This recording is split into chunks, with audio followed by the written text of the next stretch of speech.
Everyone, I'm going to call the City of Osage Beach Board of Aldermen meeting, March 16th, 2023 meeting to order. If you'll join me for the Pledge of Allegiance, please. I pledge allegiance to the flag of the United States of America and to the republic for which it stands, one nation, under God, indivisible, with liberty and justice for all. All right, thank you very much. Roll call, please. Alderman Osteen. Here. Alderman Morose. Here. Alderman Ross. Here. Alderman Rucker. Here. Alderman Schuman. Here. Alderman Becker. Mayor Harmonson. Here. All right, citizens' communications. This is a time set aside on the agenda for citizens and visitors to address the mayor and board on any topic that is not a public hearing. For those here in person, speakers will be restricted to 3 minutes unless otherwise permitted. Minutes may not be donated or transferred from one speaker to another. Visitors attending via online will be in listen-only mode. Any questions or comments for the mayor and board may be sent to the city clerk at tberreth@osagebeach.org no later than 10 a.m. on the board meetings day, the first and third Thursday of each month. Submitted questions and comments may be read during the citizens' communications section of the agenda. The Board of Aldermen will not take any action on any item not listed on the agenda, nor will it respond to questions, although staff may be directed to respond at a later time. The Mayor and Board of Aldermen welcome and value input and feedback from the public. Is there anyone here in person who would like to address the board? Seeing none, we'll move on to the approval of the consent agenda. Alderman Morose, is the liquor license for Charlie Foxtrot's in order? Yes, sir. Very good. If everybody has a chance to read the minutes, the bills list, and the new liquor license, do you have any questions and comments on those? Seeing none, do I have a motion to approve the consent agenda? So moved. Alderman Morose, do I have a second? Alderman Ross, all those in favor? Aye. All right, consent agenda passes. All right, we have a few unfinished business items. First is Bill 23-08, an ordinance of the City of Osage Beach, Missouri, amending Chapter 710, Sewers and Sewage Systems, Article 7, User Charge System. This is the second reading. We're going to Mike Welty, Assistant City Administrator, please. Mayor, this is one that Gina took, and I have no further comment unless the board has any questions. Comments or questions from the board? Seeing none, do I have a motion to approve? Do I have a motion to approve the second reading?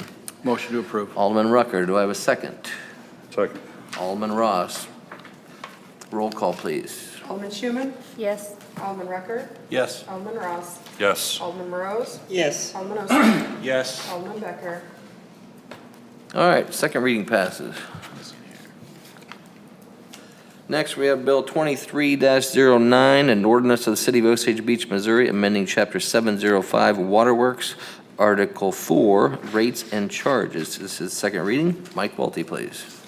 Thank you, Mayor, members of the board. Again, I have nothing further to add unless there's any questions. Any questions, comments from the board? Seeing none, do I have a motion to approve second reading? Motion to approve. Alderman Schuman, do I have a second? Alderman Morose, roll call, please. Alderman Rucker. Yes. Alderman Ross. Yes. Alderman Morose. Yes. Alderman Osteen. Yes. Alderman Becker. Alderman Schuman. Yes. All right, second reading passes. Next, we have Bill 23-10, an ordinance of the City of Osage Beach, Missouri, authorizing the mayor to sign a contract with Capital Paving Asphalt on multiple city streets for an amount not to exceed $909,934.50. Second reading, Mike Welty. Thank you, Mayor, members of the board. I have nothing further to add, but we do have Dave Van Leer, our city engineer, here with us tonight. There were a few questions about some pavement-related questions that I could not answer. So if you do have any questions that you'd like to bounce off of Dave, he's available. Any comments, questions from the board? Alderman Rucker. I do, but this is a Mike Wealthy question. Yes, sir. The pavement resurfacing plan that we had in our packet, which basically shows 21, 22, 23, et cetera. Can we get that updated? Because if I understand correctly, nothing got done in 22 and it's getting pushed to 23. Is that right? That is correct. We're essentially a year behind on the plan, and we decided just to move forward that way. I have already got the update for that, sir, and I'm happy to provide it to the board. Thank you. That's all, Mr. Clerk. Thank you. Any other comments or questions? Seeing none, do I have a motion to approve second reading? Motion approved. Alderman Ross, do I have a second? Second. Alderman Rucker, roll call, please. Alderman Ross. Yes. Alderman Morose. Yes. Alderman Osteen. Yes. Alderman Becker. Alderman Schuman. Yes. Alderman Rucker. Yes. All right, second reading passes. Bill 23-11, an ordinance of the City of Osage Beach, Missouri, authorizing the mayor to sign a contract with Vance Brothers for the 2023 pavement sealing program in an amount not to exceed $285,767.21. Mike Welty, please. Thank you, Mayor, members of the board. I have nothing further to add unless there's any questions. Anything from the board? Seeing none, do I have a motion to approve second reading? So moved. Alderman Morose, do I have a second? Second. Alderman Rucker, roll call, please. Alderman Morose. Yes. Alderman Schuman. Yes. Alderman Osteen. Yes. Alderman Rucker. Yes. Alderman Ross. Yes. Alderman Becker. All right, second reading passes. Moving along to Bill 23-12, an ordinance of the City of Osage Beach, Missouri, authorizing the mayor to sign a contract with Stockman Construction Corp. For the 2023 drainage improvement project for an amount not to exceed $109,765. Second reading, Mike Welty, please. Thank you, Mayor. Again, nothing further to add unless there's any questions. Anything from the board? Seeing none, do I have a motion to approve second reading? Motion approved. Alderman Ross, do I have a second? Second.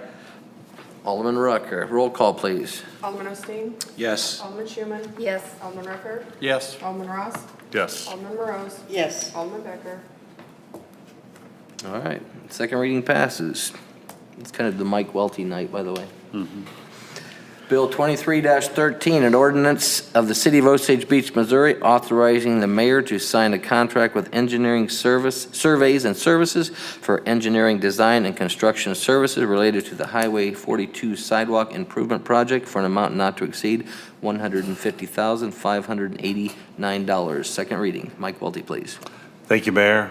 I have nothing further to add unless there's any questions. Anything from the board? Motion to approve second reading? Motion to approve? Alderman Schuman, do I have a second? Second. Alderman Ross, roll call, please. Alderman Becker. Alderman Schuman. Yes. Alderman Rucker. Yes. Alderman Ross. Yes. Alderman Morose. Yes. Alderman Osteen. Yes. All right, second reading passes. All right, last item of business under unfinished business is Bill 23-14, an ordinance of the City of Osage Beach, Missouri, authorizing the city administrator to sign an agreement with Axon Enterprise, Inc. for the purchase of supportive service of a Fleet 3 in-car cameras, necessary equipment, and software lenses through Sourcewell contract number 010720AXN, a cooperative purchasing agreement in the amount not to exceed $163,380, covering a 5-year period. Second reading, Chief Davis, please. I don't really have anything further to add on the summary sheet. I want to address a couple questions Alderman Ross had at the last meeting, though. He questioned what our funding would be. We projected that with the cost of the new cameras, support, the new server, annual support for that server, and I think that's it. We'd be at a cost of $151,000 over a 5-year period. That doesn't also include the upgrade to the Panasonic's new UMES system, which is around $12,000 to $20,000. They haven't really gave us a good hard quote on that yet. So we're going to be in the ballpark of that $163,380. All right, thank you very much. Comments or questions from the board? Seeing none, do I have a motion to approve second reading? Motion Alderman Ross, do I have a second? I'll second. Alderman Osteen, roll call, please. Alderman Rucker. Yes. Alderman Ross. Yes. Alderman Morose. Alderman Osteen. Yes. Alderman Becker. Alderman Schuman. Yes. All right, that concludes this, that passes. Unfinished business. Now we're going to move on to the public hearing on Beach Drive Community Improvement District, better known as a CID, and we have Mark Spikerman here with us tonight. So if you don't mind, Mark, take it away. Thank you. Bill number 2315 is... Do you mind the microphone, just for the people at home? Sure, Okay. no problem. Thank you. Mark Spikerman, Gilmore and Bell, Special Counsel to the city. Bill number 2315 is an ordinance that approves a petition to create a community improvement district and a cooperation agreement that goes along with that district. State law requires that the city hold a public hearing whenever they consider establishing a community improvement district, so that's what we're here for today. The Community Improvement District, or I call it CID, an acronym, is a separate legal entity. It's a separate political subdivision. It's got its own board of directors. That board of directors is appointed by the mayor with the consent of the board. It will consist of representatives of the property owners and representatives of the city. It will, if approved, impose a 1% sales tax within its boundaries only. And as far as safeguards and accountability measures go, it has to file budgets and annual reports with both the city and the State Department of Economic Development, and it's subject to audit by the state auditor. On the screen is a map of the general location. You can see the Walmart down at the bottom of the screen, Highway 54 there on the right, and Beach Drive cutting across the middle. And this is a kind of a survey map. You can see there's some parcels within there that are X'd out. Those are not within the CID.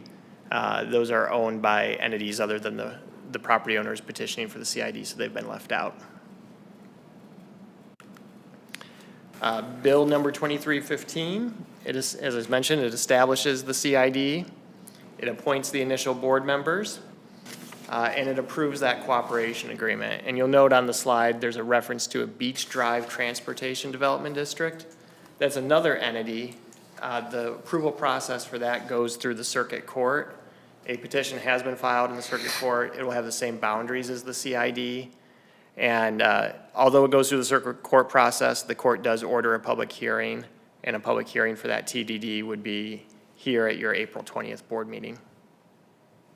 And it would also impose an additional 1% sales tax. So between the CID and the TDD, you'd have 2% extra in that area. The cooperation agreement, as I mentioned, it's going to allow the city to have majority control of those boards, 3 city representatives, 2 developer representatives. The CID and TDD are going to impose a 1% sales tax. The developer will build the projects, which are improvements to Beach Drive and other sort of transportation infrastructure improvements in the area. And then the sales taxes will be used to reimburse the developer for his costs. And all normal city zoning, planning, permitting processes apply. Nothing's waived here. It's just, it's really just about financing those infrastructure improvements.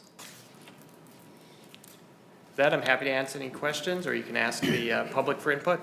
All right, any comments or questions from the board for Mr. Spikerman? Alderman Rucker? I guess I just assumed they wouldn't ask them until it's got to do with the ordinance and some issues and something like that. Is that something we will address now, or will you address that after the public hearing? You may want to hear from public first, and then we can Yeah. take the board bill. Hold off for that. All right, do you want to say something first? Are we doing the public hearing first, then questions? Okay. Yeah, if you Then don't I'll mind. hold off. Anybody from the public like to speak? Everybody's looking at you, Andy. I'll speak on behalf of the district, of the CID district. As Mark said, this is just helping us to finance the infrastructure improvements on Beach Drive, and I was here to answer any questions on the board or the public or anything like that. All right. Does any board have any questions for Andy? Not yet. All right. Okay. And if you come up with some, I'll be right here. All right, thank you. All right. No other comments or questions from the audience, public? All right, now to the board. Alderman Osteen, please. My only question, I think you may have answered some of this, was who was appointing the board members for this district? So You said 3 city employees, 2 developers, but basically who decides who those individuals are? So similar to other CIDs in the city, like OB Commons, well, under the CID Act, first of all, state law says it's got to be appointed by the mayor with the consent of the Board of Aldermen, and it's got to be made up of designees of property owners or businesses. What we do in the cooperation agreement is we bargain for the right to say that 3 of the 5 are going to be city appointees or city designees. So we've got the mayor, the city administrator, and Alderman Ross as those 3. And then it was Andy. Myself and Gary. Yeah. Okay. The only question I had. Any other comments? Alderman Rucker. As a follow-up to that, that's where basically I have some concerns or issues. As I've read it, and also reviewed Missouri State 67.1451 and all the other entirety within that chapter 67 that relates to the CIDs, and got a little bit educated there. The way I understand it here, the initial board is being appointed right now, which is the 2 Pruitts and Mayor Harmson and Gina Woods, city administrator, and Richard Ross, and that's the way it states, okay? Now, previously, all of our others, if situations we've had, it's been by title and not by name, okay? But this one starts out. But then, as I follow through my not being the attorney type person, but trying to understand it, the 3 that are representing the city right now have 2-year terms, and when their term is over, then it's up to the mayor of the city at that time to appoint somebody to those 3 positions. And the way I read it, he can appoint or she can appoint anyone as long as they meet the 67.1441, I think it's item number C, which basically says that if there's any registered voters living within that boundary, they're the first ones that get appointed to the board. The registered voters of that area, and I understand right now we don't have any, but that's what the statute says. And then if there's more than 3, then we got to figure out what to do. But if there's not, then it's up to the mayor to appoint someone, not a city representative, but somebody that meets that statute, which the statute says they have to be a registered voter within the city limits. It does not have to be an elected official. That's my short summary of what I read and understand. Now, that's... Yeah, now the only thing I would add is, as this district is created today, with no qualified voters in it, it gets grandfathered in as representatives of the property owners being on the board. And the city designees actually serve as representatives of the property owners. That's how they qualify as well. That's what we bargained for in the cooperation agreement. But as we move forward, though... As you move forward, so the city designees 2-year terms renew as 4-year terms so that you have a stagger, just like your board, I'm sure. And those appointees can be anybody that meets the state statute. They don't have to be the mayor, they don't have to be the city administrator, they don't have to be an alderman. That is correct. Now, they have to be appointed by the mayor and That's consented correct, to with by the the approval, board. correct. Now, the other question I have on that is as far as I'm concerned, in the protection of the organization, okay, of the whatever approved organization, there's nothing in here that says the city has to appoint somebody that represents them. I mean, what is there to protect the fact that they would not be able on that board? If they no longer owned property or a business within the district, they would not qualify under state statute to be on that board. They have to be authorized by the property owners or business owners in that district. So since they're the property, but what guarantees that to them?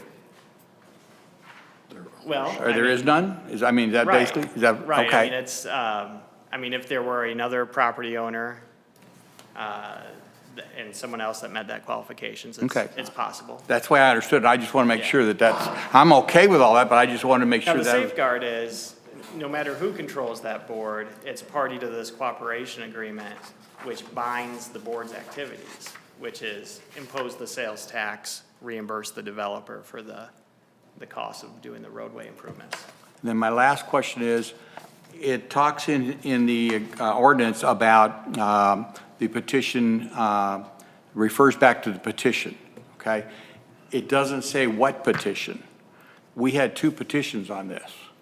So how, Yeah, I believe there was a. there was one in February and one in January. So how do we, It's the February one, and I can. well, I figured it was, but how do we, again, I'm looking at dotting the I and crossing the T. How do we make sure that the ordinance, because the ordinance doesn't say that, the way I read it. The January one was rescinded and replaced with the February one. So we're good with that? Yep, and the only difference, oops, I turned it off. Trying to find the laser pointer. It's that little X in the upper right. Okay. There was a, when we did property searches and title searches on that, that came up as not quite clear through the county tax. But I noticed that records. the acreage went from Yeah. 80 down to 74, and I assumed there was a piece of property, but I just want, again, I just want to make sure that we're referring to the right. Yes, the January one was rescinded, and they submitted the February one in its place. Okay, thank you. Yep. Any other comments or questions from the board? Seeing none, I'm sorry, Alderman Ross. This is for Andy, because this is the first I've seen of any drawings, but I think it's a great idea here. We're getting some improvements on Beach Drive, so give me some perspective of how far down is it, or is the improvements gonna happen on Beach Drive? And I think there's gonna be sidewalk on there, so it basically meets our standards? That's correct. There's going to be a sidewalk going from the top all the way down to the second backwater jacks entrance. Okay. Which, if you see it on there, is, you see the first one that cuts off at not the correct angle, so we're going to straighten up that angle so it meets road standards, so you have good visibility. Right now, if you're coming up out of that hill, you don't have good visibility. So there'll be a sidewalk through there, and then the road improvements will go all the way down to the second backwater jacks entrance, which is, you can see the second one, it's where the big parking lot starts, right before the curve. And then the second phases of this is to improve the valley property and the road that comes back out. And not sure how we're gonna do that, that's why we phased it, because this is the key to get the project open. And then worrying about that slope and that road will be the phase 2. So I think the intent here is not only to help improve that property, but also to solve a lot of the problems we've had with parking and ingress and egress to backwater jacks that we've seen over the years. Is that right? That's correct. We have Okay. a large parking lot, you can see it just at the top of the screen here, that's being graded. That'll be paved, that'll have access, and then we're making this entrance and road a lot better for traffic so that all of the traffic can come through Beach Drive as opposed to Sunset. Well, I appreciate what y'all are doing. That's all I have. It was also required by the rezoning for the aquatic center. Oh, that's right, whenever that It was all stadium tied pool, in. if you will. Yep. Cool, Yep, great. that's correct. That's all I have, thank you. All right. Anything else from the board? Any other comments or questions from the public? All right, thank you very much. Do I have a motion to close the public hearing? Motion to close. Thank you, Alderman Schuman. Do I have a second? Second. Alderman Ross, all those in favor? Aye. All right, public hearing is closed. Thank you, Mr. Spikerman. Thank you, Andy. All right, that moves right along into Bill 23-15, an ordinance of the City of Osage Beach, Missouri, approving a petition to establish the Beach Drive Community Improvement District, approving a cooperation and transportation project agreement in connection with the development of property within the Community Improvement District and authorizing and directing further actions in connection therewith. This is the first reading. Mike Welty. Tara, can you take this? Okay. So, Mark just left and he just told you about the cooperation agreement. No, he's not gone. Mark, He come needs on a in. drink. I missed you for a second. You want to take this first reading of the ordinance? To read the title? No, he read the title. Do you have Okay. anything to explain about it? 'Cause No, I mentioned the contents of the cooperation agreement. It's among the city, the TDD, and the CID. And it essentially says the developer will build the improvements, the TDD and CID will impose these sales taxes, and they'll use the revenue to reimburse the developer.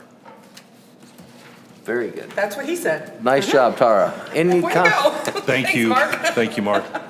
Well, if you don't mind, just 1 second. Comments or questions from the board? Anything, Alderman Rucker? Is this on our dais? There's been a substitute, there were a few cleanup changes, and the developer will earn interest on the reimbursement. It's at prime +2, and they've negotiated a floor of 6%. As you might imagine, interest rates are really volatile right now, and so I completely read the other one. I haven't read this yet because I just got it tonight. Yeah, what's the first reading? Yeah. Okay, so I need to go back through and peruse it. So, okay, thank you. I forgot, I'm sorry, I forgot. I did print this out and put this on for you. So we'll back up a little bit. Yeah, you got a new packet. Here you go for your second reading. All right. most of it's clean up, Okay. and then the interest rate with that floor of 6%. The intent of everything is still there. Yep. Yep, okay, thank you. Any other comments or questions before he leaves? All right, seeing none, do I have a motion to approve first reading? Motion to approve. Nice job, Alderman Osteen. Do I have a second? Alderman Rose. All those in favor? Aye. All right, first reading passes. Thank you, Mr. Spikeman. Thanks, Mark. Thank you. Thank you, Mr. Pruitt. All right.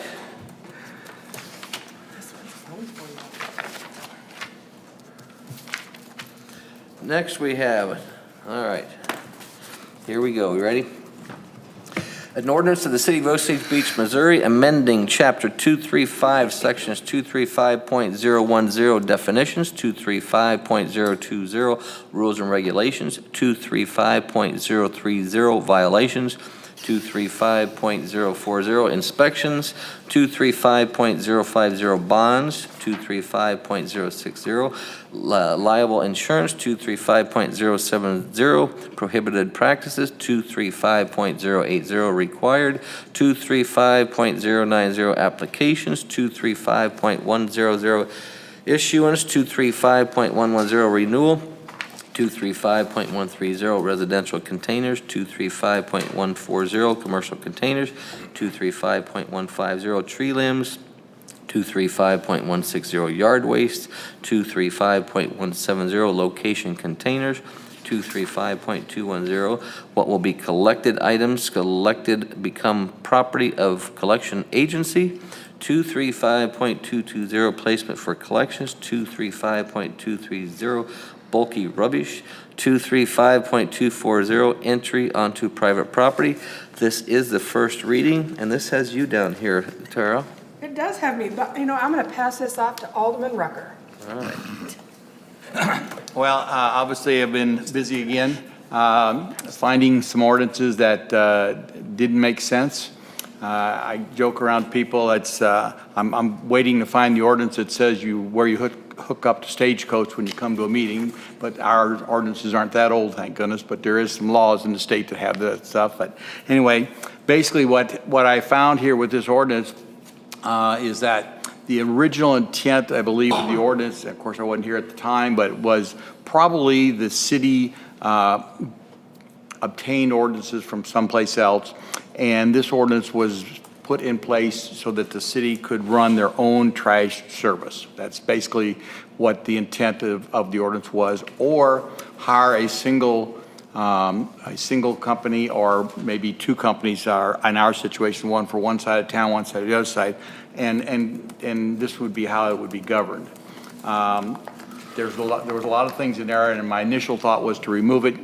Prior city attorney Ed Rucker and I had quite lengthy debates, I will say, and of course he won out in convincing me that no, we didn't need to do that. So we started on that road, and then he left, and then our new city attorney and I jumped into it, and so he took the same approach. So I guess, well, two attorneys must be right over me. So anyway, we cleaned it up.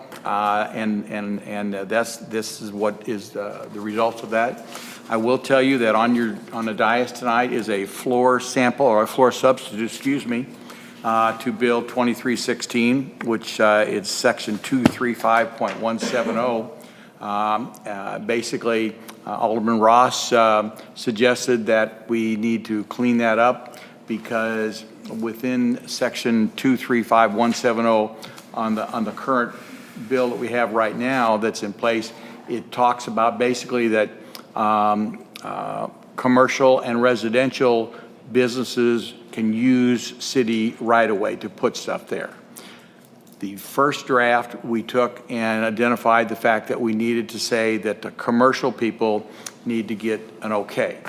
So that's what we did on the first draft. And then that first, second, third, anyway, by the time then Richard got a hold of it, this last draft and said, well, what about the residential?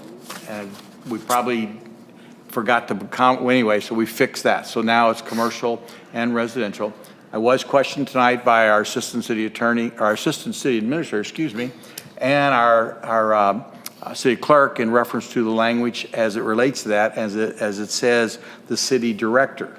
Okay, and the reason the word city director is in there is because within the definitions, it identifies the city director is the city administrator, and the city administrator has the authority to appoint someone if the city administrator doesn't want to take on the responsibility and the workload of that. That's the reason, and I couldn't remember when Tara asked me and Mike asked me before the meeting what the deal was, because Ed and I had this conversation.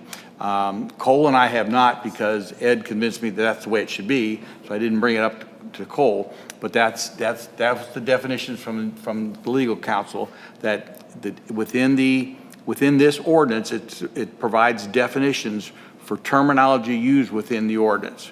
And it says director, and the director is a city administrator who, again, has the authority to appoint someone else if that's what the city administrator so chooses to do. So that's where we're at. So I would happy to answer any questions or try to.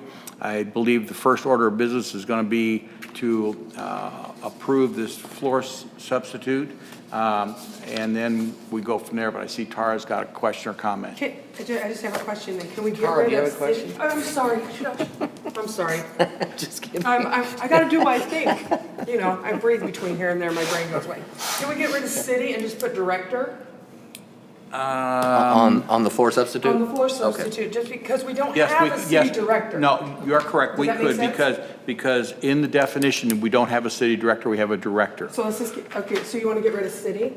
Correct. Or just put a strike through that? Okay, I'm And- happy. And then we would say the director, and then that'll make you happy, and That that'll would make me the very attorneys happy, and Yep. Make my Yes. codification easy. Thank you. Okay. Other than that correction, anything else on the floor substitute? Okay. Seeing none, any comments or questions on the first reading? Seeing none, do I have a motion? I'm Yeah, sorry? I was going to make a motion. Motion A approved. to approve the, First reading with the floor substitute. okay, all right. Unfortunately, our attorneys aren't here, so we're going to have to pinch hit for them. It's the first reading. Do we approve the first reading, or do we have to approve the floor substitute? You have to vote to, and I'll play role, you've done this a few times too. You'll have to do a separate vote to accept the floor substitute Very good. as the one that you're doing, and then the motion to approve the That's what I ordinance thought. will be for the approved floor substitute. So there's two votes. So I would make the motion to, accept the floor substitute with the correction of removing the word city to bill number 23.16. All right, very good. Do I have a second? I'll second. Alderman Rose. All those in favor? Aye. All right. The correction to the floor substitute has been passed. Now we'll move on to the first reading of the, with the floor substitute as amended. Do I have a motion to approve? Motion to approve. Alderman Schuman. Do I have a second? Second. Alderman Ross. All those in favor? Aye. All right, second. Our first reading is passed. All right, very good. Thank you to our assistant attorney. Okay.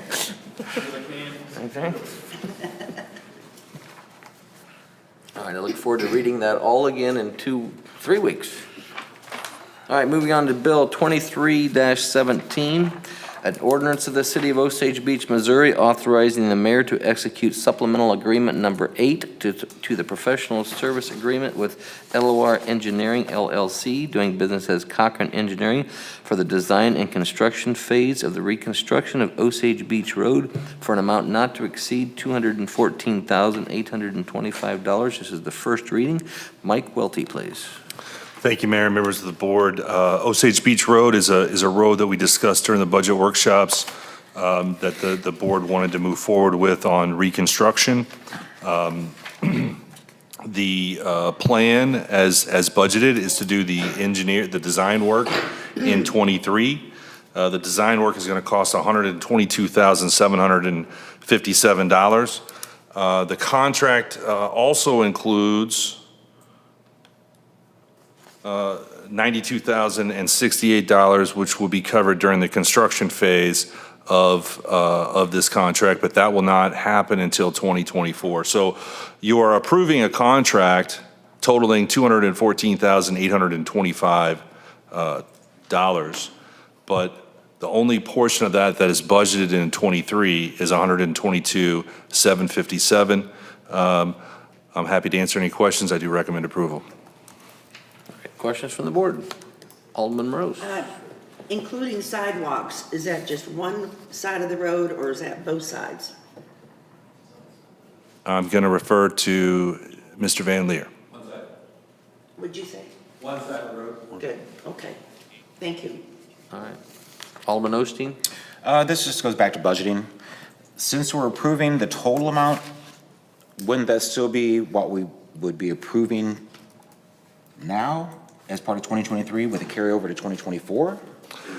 You're approving a contract that will span 2 years, but the only piece we are actually pulling the trigger on is the design piece. The second piece won't happen until we need construction phase services from construction inspection services from the engineers, which will happen during construction. Construction is not going to happen in 2023, only the design work, sir. I would think for budgeting purposes, though, we are approving an expenditure, whether it's paid in 2013 or 2014, we still have to put it into the budget, correct? Because we've approved this expenditure, and part of it will carry over to 2024. I'm just thinking budget-wise on. If we're only going to approve 213 or 122,000 and change, then we need to have another amendment, or we need to have another motion in 2024 to authorize the approval of the additional some odd. And I hear what Bob's saying, but one way or another, because otherwise we are not officially approving the second half of that contract. And I'm okay with doing it that way, but I'm just putting it on your shoulders, Mike, that we need to approve that later on to authorize that expenditure of that second half of that contract. Okay. And that's okay if we do it in 2024. I'm all right with that, but there has to be another motion. Otherwise, at some point in time, the auditors are liable to come down and say, hey, you spent 214,000 and you didn't have the authority to spend that 90-some thousand because the board never authorized it. He's right. Yeah, that's true. Yeah. That makes sense. I'm not so sure. It's more of a Gina question, unfortunately, as far as how that should.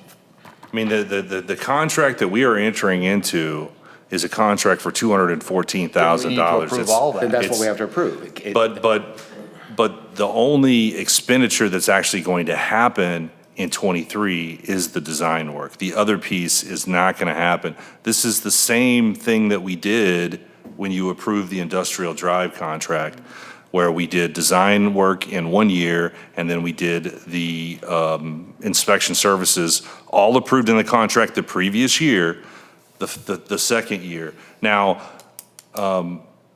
you could question approving money to be spent in the next year, and I would totally understand that.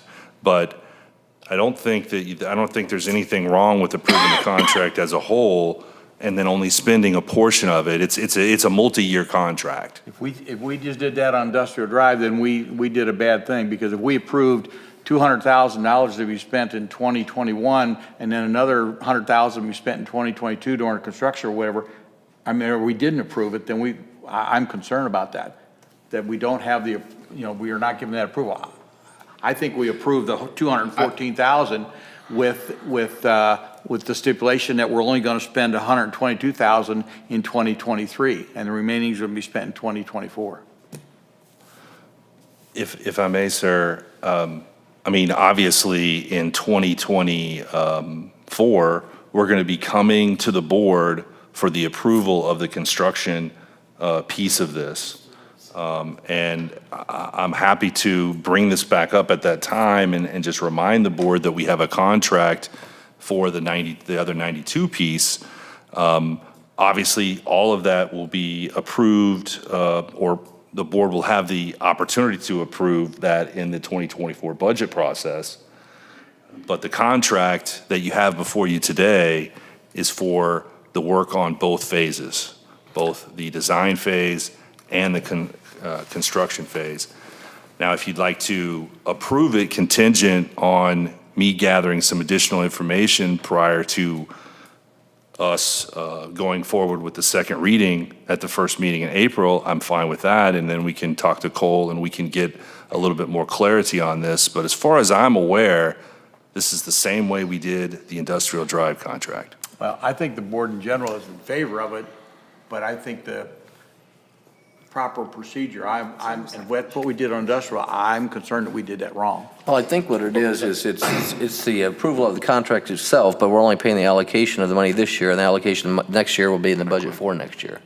So, but my suggestion would be, if you like the bill as is, we can get clarification from Cole for the second reading, but I'm pretty sure it's the allocation of, approval of the entire project with only the allocation of the money that's already planned for this year.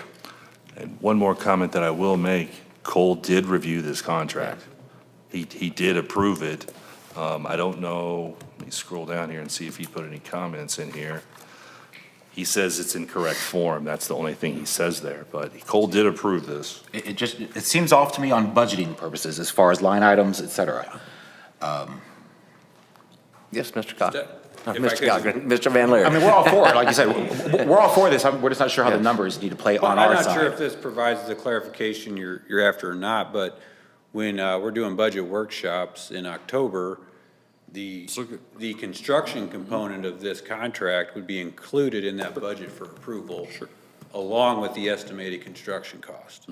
So I don't know if that gets the board approval that you're looking for or not, but For me, it don't. we certainly, certainly we only perform the second half of this contract if you move forward with construction. So however you need to deal with it from a logistics standpoint, understood.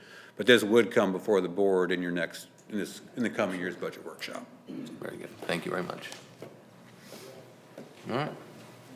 All right, so back up again. Any other comments? I'm not happy with it, but Alderman Ross. I'll refer to the attorney. Alderman Ross. I'll just say that I agree with what Dave said, and at the end of the day, the only reason, and it should come back to us as another approval, is because of purchasing authority, okay? There's a difference between contract and purchasing authority, all right?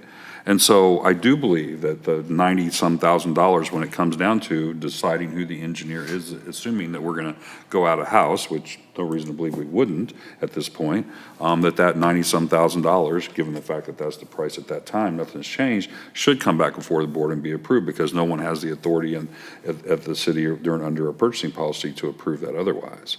So I think that's the proper procedure, and I think that's kind of what Kevin said to start with, but it is odd, but to Dave's point, it's still gonna come back from us for the remainder of this during the budget time for 2024. So I think we put the contract in place and move on. Or we could just manage two different contracts, but that just seems like, that bureaucracy to me. That's my thoughts. Alderman Osteen, did you have something? I'm still wrapping my head around it. And once again, we're all for this. It's just, Okay. in my head, I keep thinking, if we're approving a $214,000 contract right now, why would it have to come before the board again? Because we've already approved that expense, whether they spend that 214 or that 90, it's already been approved. Well, Just wrap my head around, once again, the legalities, logistics on the budgeting.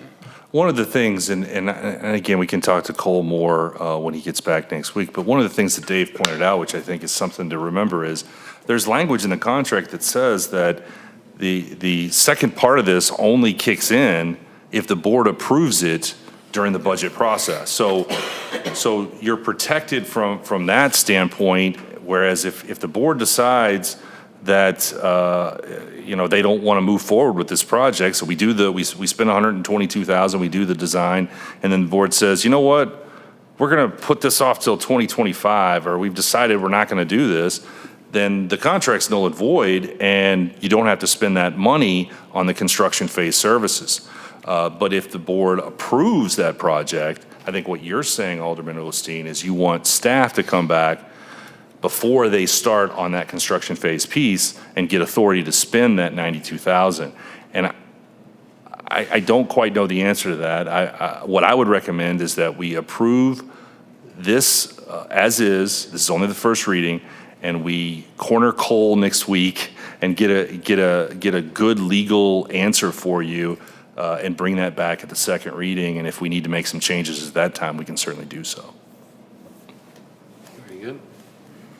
All right, with that Motion to being, approve. very good. Do I have a second? Alderman Ross, all those in favor? Aye. All right.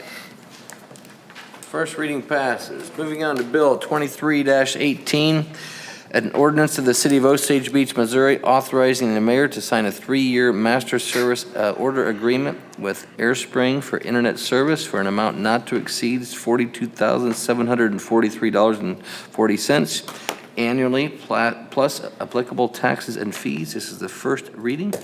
Mike Welty. Thank you, Mayor, members of the board. I apologize for the misspelling there. That's supposed to be authorizing, not authoring. That all? Do you want to say anything else? Yes, sir.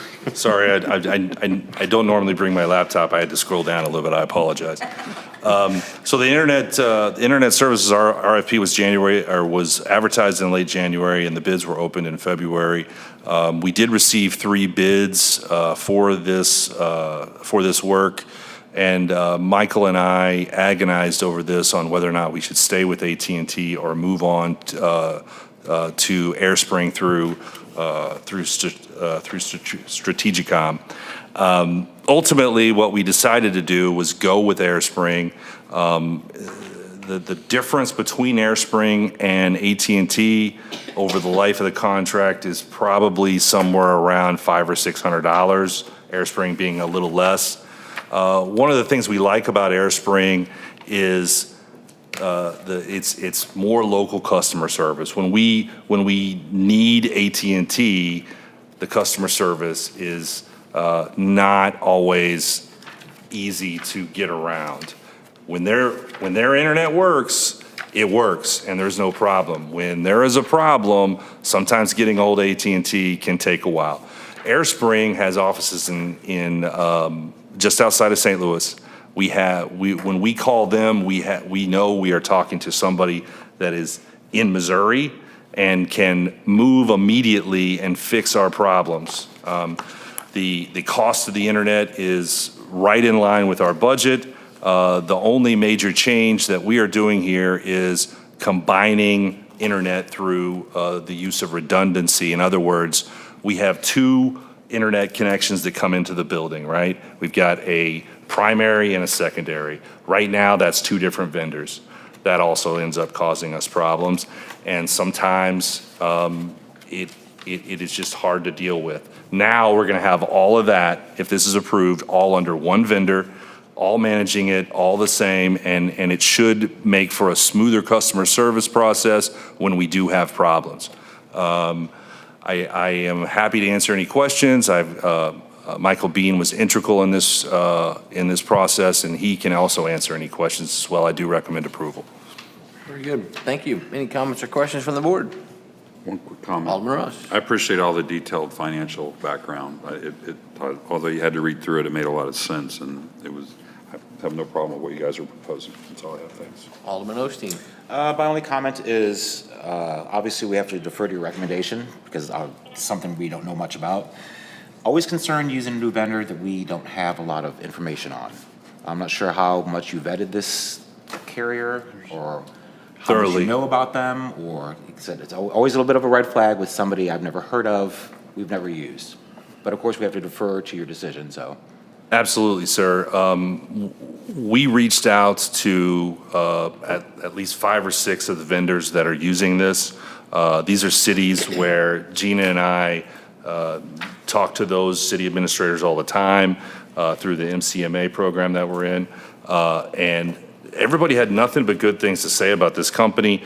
Specifically, the owner, his name is Randall, And from what I understand, the phone, when you call, it goes straight to him. So when you call this company, you go straight to the top, and they take care of you right away.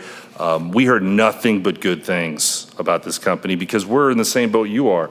Yeah, we know AT&T is a known, right? AirSpring is not. So we did our homework, we checked on that, and we feel very confident that this is the right direction to go in, sir. On a personal note, I'm for this change. Alderman Rucker. The bids were submitted and for opening on February the 27th, I believe. Yes, sir. Why do we have a document dated March the 7th? Here. So if you read through the story I wrote there, I apologize, it is very long. What you'll see there is that when I got the bids, they weren't apples to apples. I had some that included the redundancy. I had some that did not include the redundancy. I had some that included the taxes and surcharges, and I had some that did not. So I had to do a little extra homework. I had to reach out to each one of these vendors, find out why they didn't provide a redundancy option, and find out if they included the service charges and taxes in their bids. So with AirSpring, they included the redundancy, which is what we wanted, but they also included taxes, and the taxes that they included on their original bid were inclusive of taxes that we are exempt of. So when I talked to him, I asked him to send me an updated version without the taxes that we are exempt of, because we don't have to pay them either way. And I wanted to make sure that I had an apples to apples comparison. I think that answers your question, sir. Thank you. All right, anything else? Seeing none, do I have a motion to approve first reading? Motion to approve. Alderman Ross, do I have a second? Alderman Osteen, all those in favor? Aye. All right, first reading passes. Bill 23-19, an ordinance to the City of Osage Beach, Missouri, authorizing the mayor to sign a 5-year agreement with Forward/Technologies for the installation, phone service, management, and support of a new on-premise voice over IP phone system for an amount not to exceed $79,649.35. This is the first reading. Mike Welty. Thank you, Mayor, members of the board. We talked a lot about this at the budget workshops, and one of the things the board asked me to do was make sure that whatever solution we brought in here was something that was going to last the test of time, something that was going to still be relevant when we get to the end of this contract or renew it or whatever. So I want to start by saying that the phone system that you have for approval in front of you can work with phones, it can work without phones, it can have everything forwarded to an employee's city cell phone. You can make phone calls using the system directly through your computer if you wanted, and not even use phones. Now, we included phones because we feel like phones are necessary, but it does have that ability, and we have the ability to be flexible moving forward with this. So I wanted to start with saying that because I know that's something that was important with the board. This is a cooperative bid through Sourcewell. I have done a lot of research on these type of phone systems, both on-premise and in the cloud. I think over the last 18 months, Michael and I have reviewed more than 40 different proposals trying to decide, do we want to bid this out? Do we want to go after the Sourcewell? What do we want to do? We never found one that was better than what you have in front of you, and so we didn't feel like it was necessary to bid this out. We just went with the cooperative bid that we have. This puts a on-premise phone system in the basement. It saves us over a 10-year period over $200,000 from, if you compare it to what we are spending on phone service right now. The saving is pretty incredible. Now, there obviously are still some issues that may occur, but those issues are probably going to be more related to internet, which is the one you just approved before this, and not the system. This system is fully supported by Forward/. which we already have support from in our contract with them. We have a help desk. They can remote into the system. Nothing really changes from what we have right now because we already have all the infrastructure in place, rather than our phone system being in a basement in a Mitel building in some other state. It's in our basement. We have full control over it. So we feel pretty good about this. The only thing that's really unfortunate about it is we can't get the equipment in time for the end of the Mitel contract. So I had to work out a deal with Mitel and get them to let me pay monthly. We think, the way I've got it set up right now is it'll be paid monthly through July, because we think that the system will be installed either in late June or early July. So we may need to pay July, we may not, we'll know a little later, but we just, no matter what, we've known for several months, we weren't going to be able to get this by April 1st. Mitel is cooperating because we're still using their service. So I do recommend approval. Michael or I are happy to answer any questions you may have. All right. Comments from the board? Alderman Oaks? Just a comment, my ears are bleeding. Michael, I think you set a record for number of pages on department comments and recommendations, so kudos to you. Yeah, you bet. You did your homework on this one, obviously. I apologize, sir. I just wanted to be thorough. This is something that I felt like the board had given me direction that they wanted me to vet this as good as I could, sir. So just a comment. I didn't read it all. Do apologize. Thank you. I did. Yeah. And Yeah. apologize for research. I love research. All right, any other comments or questions from the board? I just want to express thanks to Mike and Michael, both on this one and the prior too. A lot of good information. It makes it easier for me to stand up in front of my constituents and say, yes, I had all the homework done for me, and it made it easier for me to make a prudent decision. So thank you, guys. All right. Anybody else? Seeing none, do I have a motion to approve first reading? So moved. Alderman Morose, do I have a second? Second. Alderman Schuman, all those in favor? Aye. All right, first reading carries. Next, we have a motion to approve the purchase of a 2023 F-250 Ford pickup with an 8-foot plow from Broadway Truck Center using a Missouri State Bid Management System reference number 06919N for an amount not to exceed $56,021. All right, Ty Dennisdale, please. Thank you, Mayor, members of the board. This is another chapter of the vehicle replacement saga. Mike was fortunate enough to find this truck for purchase, if so approved. If you remember, this particular plow truck was scheduled to be replaced in the 2022 budget, and because of supply chain problems, we were not able to get that. There is a budget for this particular truck, but as you can see, if this purchase is approved, we'll be over budget by $10,000.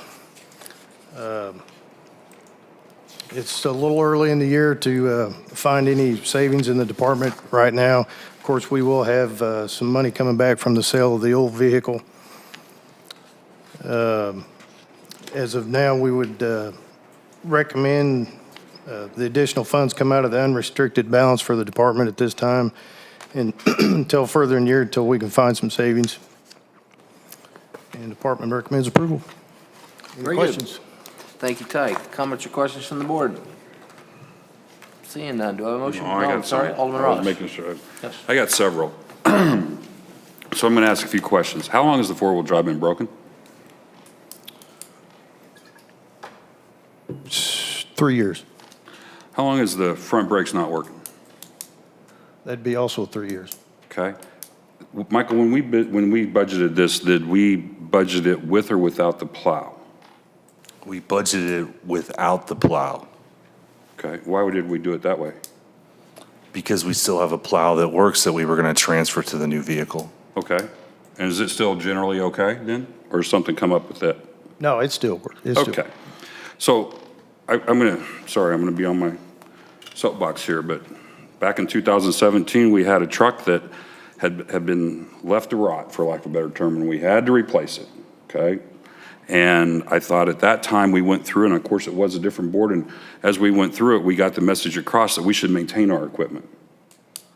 And that went for a while, and then 2 years ago, we had a situation where we found a truck that was going to be replaced over at us at Transportation, I believe, and it needed a transmission, and we thought we'd just wait to replace it and not fix the transmission. And after that discussion, I thought this board was really clear that we should, because we went ahead and replaced that transmission, as I best recall. Am I right, Mike?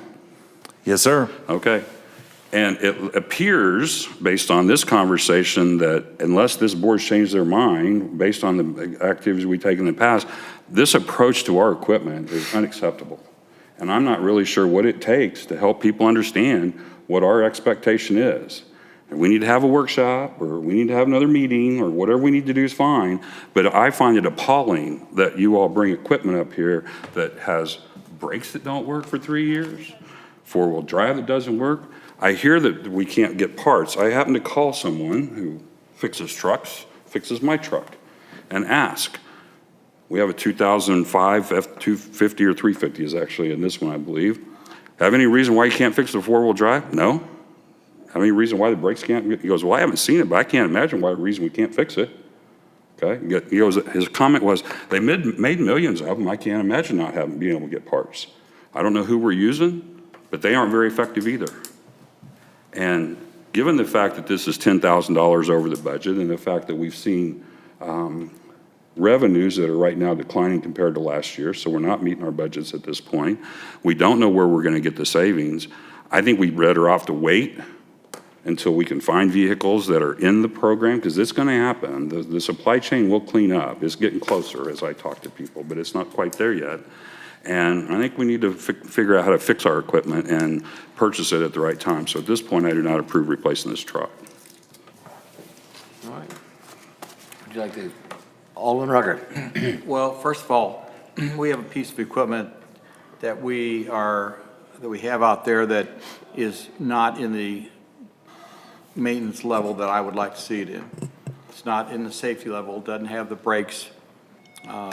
The four-wheel is not as concerning to me, but the brakes are, even though there are just front brakes. I can't see not replacing it. We need to replace it.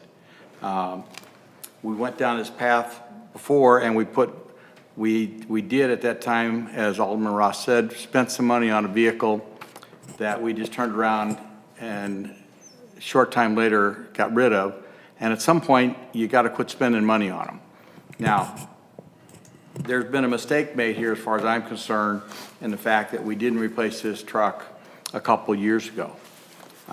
That's the time when their board was at odds with developing and using a vehicle replacement program. We've got a program. We didn't at that time because we kept saying, oh, well, let's make decisions on each one. No, we have a program. We follow the program. The thing is this is a little bit over budget, but it's also got a plow on it that the other one that we had not originally planned on getting, but that's because we're buying it in a package deal as compared to bidding it out separately. I don't think we can probably sell that old plow. I don't know if there's a use for it, but I support doing this, but I also support being a little bit different stewards with our equipment. Thank you. If I could make a few more comments. Yes, We did have this vehicle 3 years ago. We took it to the maintenance shop for inspection, naturally, because everybody wants the city vehicles inspected. It did not pass inspection at that time because of the exhaust leak and all the other problems it had, and they were having problems getting repair parts for the four-wheel drive. And if you'll notice in the pictures that we sent out with the packet, if anybody has an eagle eye, that truck has actually been transferred to Grand Glaze. I'm sorry, it's been a what? It was transferred to Grand Glaze. That truck's currently sitting at Grand Glaze. It's Lacey Fine's truck, but I transferred him when we started having the problems, just because Grand Glaze doesn't get plowed as much as Lacey Fine. Plus, I didn't want that truck all the way out in the state park if it had to come back to town because of the problems that it did have, and since it wouldn't pass inspection. So just to clarify, it's not a truck that's been sitting and going up and down the road plowing the main streets for the last 3 years. It's been sitting as a yard ornament mainly because we thought it was going to get replaced last year. And it's only been used twice in the last 2 years, just because of a need at that time, because we've been getting by with just one plow truck. We'll plow Lacey Fine, and then we'll bring that good truck over to Grand Glaze and finish up there. So, I mean, yes, it's a hazardous vehicle, but it's basically been out of service. Okay, other comments or questions from the board? Mike, didn't you tell me the new truck, there was no option without the plow? Yeah, this truck, and if this passes, you're going to see two more just like it for the other two F-250s that we have short coming up at the next board meeting. But the only way for us to get our hands on a vehicle right now is to essentially get them from people who have already ordered them and then canceled the order. So this is an order. This truck essentially was originally purchased by Knapide. And then they told the Ford dealership, well, we don't need it anymore. And so now the Ford dealership has this truck that was ordered this particular way and is being sold this particular way. They're not giving me the option to buy it without the plow. They're saying you can buy it as is, or we'll keep looking for something else for you. This is the best deal that I found on a truck. It's the best deal I've been able to find on an F-250 in over 18 months now. And again, if this one is approved, I got two more that are going to have the same situation. They're going to have plows that we didn't order that we're going to try and get approved as well. As far as the maintenance thing is concerned, I totally understand where you're coming from, Richard, but and if this is the direction that I'm given by the board, I'm happy to do it. But if we're getting ready to sell a vehicle anyway and replace it with a new vehicle, and we know that vehicle is not able to be driven because it needs parts, and we are not able to get those parts, we're going to try and just leave that vehicle and sell it as is, not put extra money into it. We can't drive it anyway, and then just sell it as is rather than put the money to fix these things into it and then buy the vehicle as well.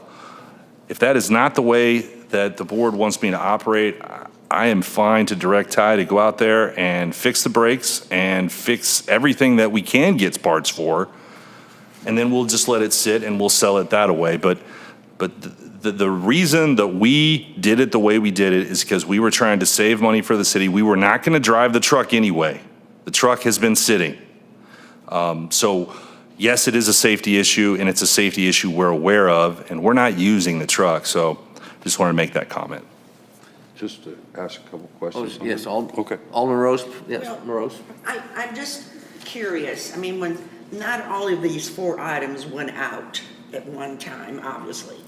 And so when the first thing went out, whether it was the brakes or transmission or whatever, hydraulic, I mean, at that time, I presumed you got estimates of how much it would cost to have them repaired at the time, rather than all of a sudden now we've got 4 items that didn't get done. You're correct. And the first thing when it went in for inspection, it was the exhaust leak that was the main problem. And the particular mechanic shop said that they wouldn't even try to repair it. So that left me with, okay, so you need to give me some bids so I can take it back to the board to show them what this is going to cost. And I've actually asked for that bid twice and still haven't received it. So in the meantime, I said, okay, well, we need to take this truck to Grand Glaze where it doesn't get as much use. We need to get it away from Lacey Fine. Well, then the 4-wheel drive went out. And so I called the mechanic shop and I said, the 4-wheel, can we do anything with 4-wheel drive to get this by until we get it replaced? He says, I can't get parts, but I can try something. He actually had the 4-wheel drive fixed for, I think, 6 months before it went out again. And so then I let it sit. And so then the front brakes went out. So it was just a snowball effect. But yes, originally it was the exhaust leak that he had problems with, mainly because it was at the block of the engine, and he was scared that he was going to twist off bolts, and then it was going to end up being over $3,000 just to fix that exhaust leak. And, you know, they just kept telling me it wasn't worth it. I'm like, well, I understand that, but I still need paper. I still need paper bids showing what it could cost if it could be fixed, and I still haven't received them. Okay, thank you. Alderman Ross. So real quick, I'll just say that you need to find a different mechanic. It'd be my suggestion. I don't think that they're the best, they're the best qualified person to decide how we should spend our money, okay? But secondly, I'm not sure why we need this truck. I lived without it for 2 or 3 years, but I'm not convinced that we shouldn't replace it at some time. But my concern is this. It feels like we're approving new trucks because we don't repair our old ones, okay? And that is not the, hopefully that's not the impression that, or the case, but it certainly looks that way. And this has gone on and on and on. And maybe the route is the same mechanic every time you keep going to, Ty, because these have been issued, well, one was the transportation department, I don't know who. But at the end of the day, I just find this ridiculous, to be quite honest. We've been without this truck. Not that we maybe wanted to, but it must not have been that hard. We've gotten through fairly well. So I'm not even convinced we need to have the truck. But I think we're just better off to sit and wait and see if we can get this truck fixed. First of all, it'll be worth some more money if it runs and you could drive it, okay? We don't want to drive it because of the brakes. You said the brakes have been out for how long? 2 or 3 years? Right, correct. Yeah, that's just crazy. I'm sorry. I don't know who didn't want to fix the brakes. Did they tell you they couldn't fix the brakes also? Yeah, that's back when they were having problems getting parts, yeah, during At that COVID. particular time, there was that moment in the Correct. first 6 months. But anyway, I could keep going on this forever, but I'm done. Thank you. Well, Alderman Osteen. I've just got a couple comments. I think it's, first of all, important to remember that we had authorized the replacement of this truck in 2022. So ultimately, that goes back to the chain of events on why the truck was not addressed as far as repair work. Once again, they may not have wanted to repair it because they'd already had an approval stating, we're replacing it, why throw money at the problem? It's basically just gonna go down the drain. I think if we don't replace this truck, we're basically just kicking the can down the road. Yes, they said they've not utilized it in the last 2 years, but that means the truck they have been utilizing, has been doing double duty. So basically, we're putting additional workload on another vehicle. So yes, we could try to replace this vehicle, but that means we're gonna be quicker to want to replace the one they're utilizing overtime, correct? At least in my head, that's how I'm thinking through this, just because they haven't used this vehicle doesn't mean there's not been a use for a vehicle, and they've been utilizing one vehicle to cover 2 jobs. So to me, what was exacerbating the problem, like I said, kicking the can down the road and just trying to address this vehicle with repair work. And especially the thought of waiting for, down the line, another vehicle. We all know the supply chain issues. I mean, we are still years behind. Things that we approved at the beginning of 2022 haven't materialized yet. Just my 2 cents. All right, well, I've got a couple questions. Anybody else first? Oh, Alderman Rucker. I just want to say that we developed a replacement program. We developed it. We gave that as a guidance to staff so that they could see this, so that they can make those decisions and saying this vehicle is going to be replaced in 4, 5, 6, 7 months coming down the pike. And so let's be frugal with our money. Let's just don't throw money and throw money at it. Similar to what I do in my own household, similar to what I do in my own car. Well, I've got 50% brakes on there. Okay, I'm good.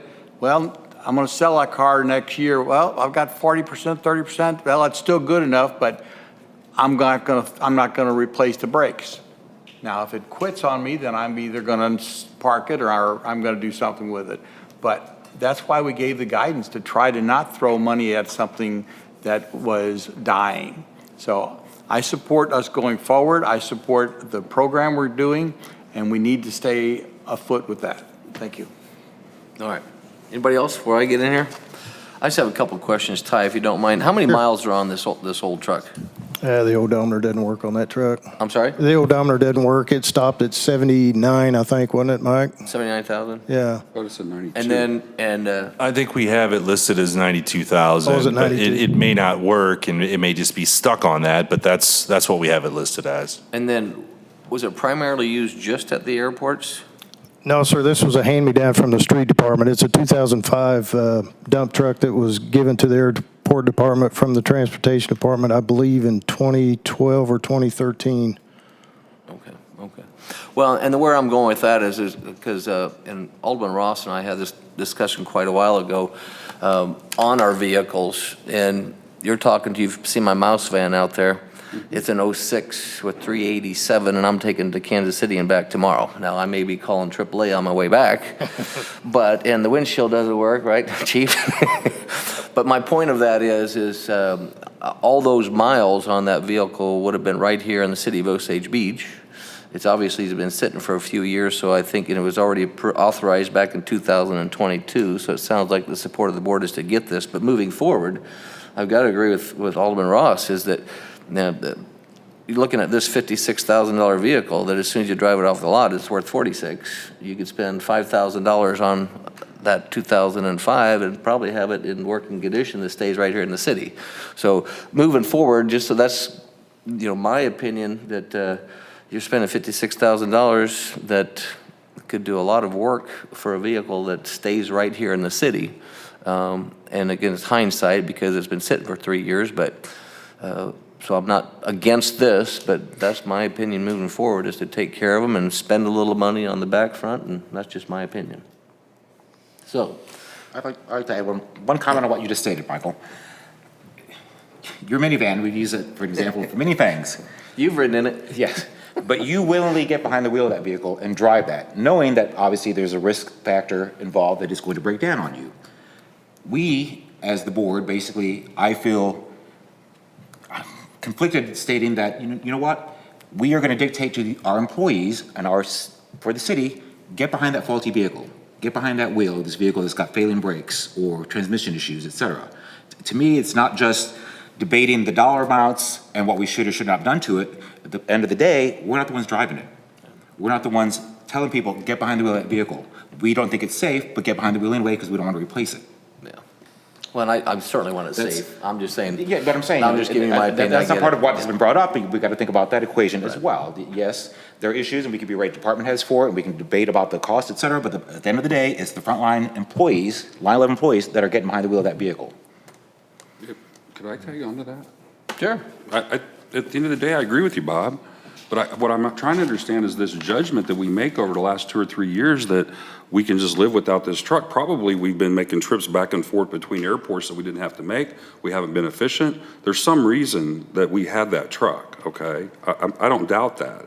And I do believe that we should replace this truck, but there's the right time to do so, okay? And the right time to do so is whenever the supply chain gets back halfway decent, or at least we can live within budget, or at least we know where we can find the overage that we budgeted at this amount, fairly intelligent, I believe. I'm sure Mike did his homework with the statewide approval process, okay? We're sitting here looking at a time when the revenues are down. We don't know where we're going to get the money unless we wanted to pull it out of reserves. And in the meantime, we haven't even fixed the truck. And it just feels like a calamity of errors.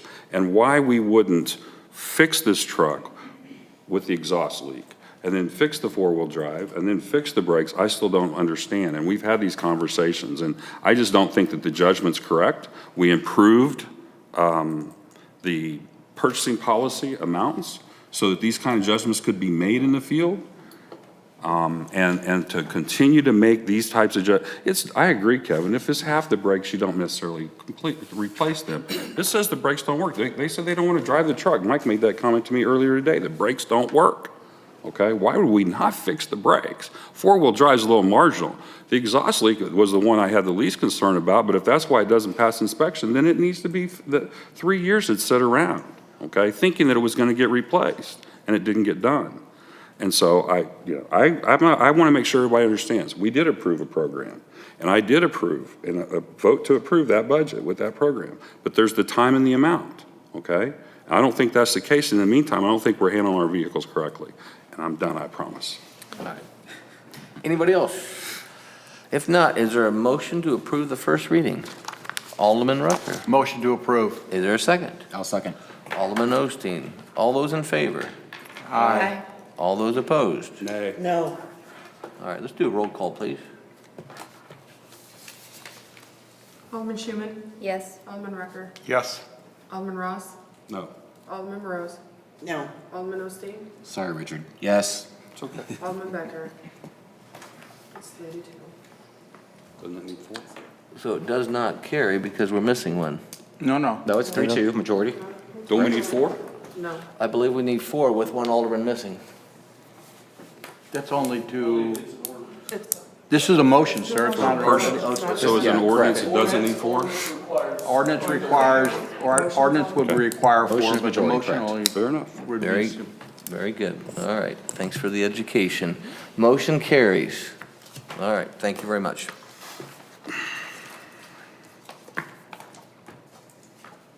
Next, we have Bill 23-20, an ordinance of the City of Osage Beach, Missouri, amending ordinance number 21.78, adopting the 2022 annual budget, transfer of funds for necessary expenses in the Transportation Fund and the Lee C. Fine Airport Fund. This is the first and second reading.